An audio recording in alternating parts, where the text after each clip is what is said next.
Welcome to the only daily podcast focusing on compliance news of the day. Each morning, start your day with a cup of coffee and Tom Fox, the voice of compliance, to hear about 4 of the top compliance, corruption, or leadership stories you will need to start your day.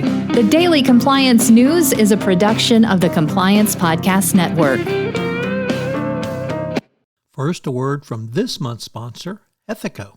If you're a compliance officer, middle managers are crucial in getting your programs from you to your frontline employees.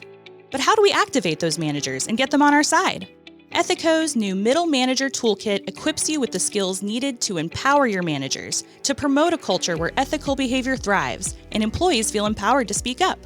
Learn how to turn frontline managers into ethical leaders with our new white paper, Empowering Middle Managers as Ethics Champions.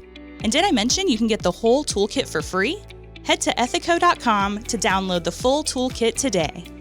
The Daily Compliance News for February 28, 2025. Yes, it's the last day of the second month of 2025, the Extradited to China edition. And we begin with that story as the Wall Street Journal reports that Thailand has deported Uyghur detainees back to China over the U.S.'s objections. The men's plight had become known to the West, specifically Washington, yet China deported dozens of Uyghur men to China.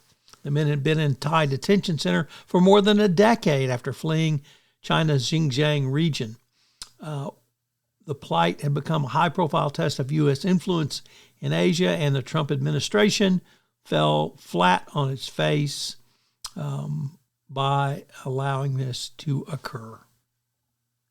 Next up, also from the Wall Street Journal, President Trump has reversed course on Venezuela and revoked Chevron's oil license.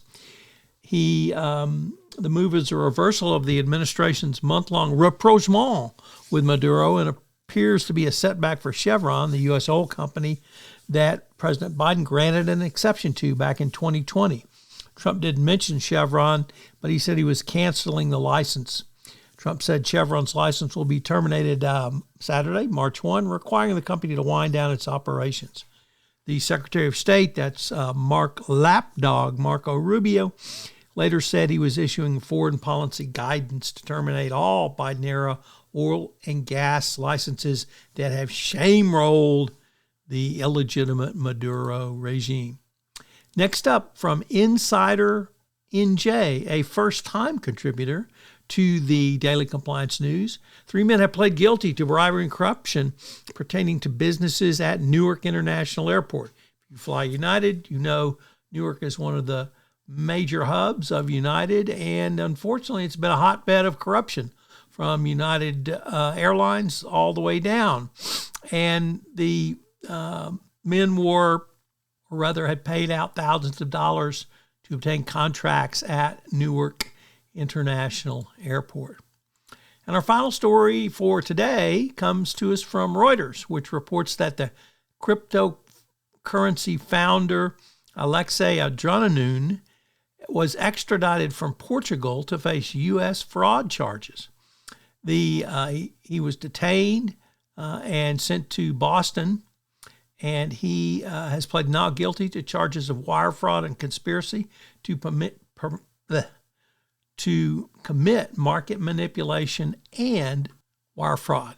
So interesting that this crypto enforcement action against this individual appears to be going forward. I hope you have a very happy March 1. At the start of this podcast, the sponsor for the entire Compliance Podcast Network is Ethico. Well, Ethico has a great new offering this month for you, a toolkit for middle managers. This is something that you, as the compliance professional, can use to move your compliance program forward by giving middle managers the skills necessary to answer a call for speak up or when someone comes in their office and raises a concern. I can't think of a tool that will be more valuable for you in the current era of enforcement. The Daily Compliance News is a production of the Compliance Podcast Network and a proud member of C-Suite Radio. Thanks so much for listening. I hope you'll join me again tomorrow.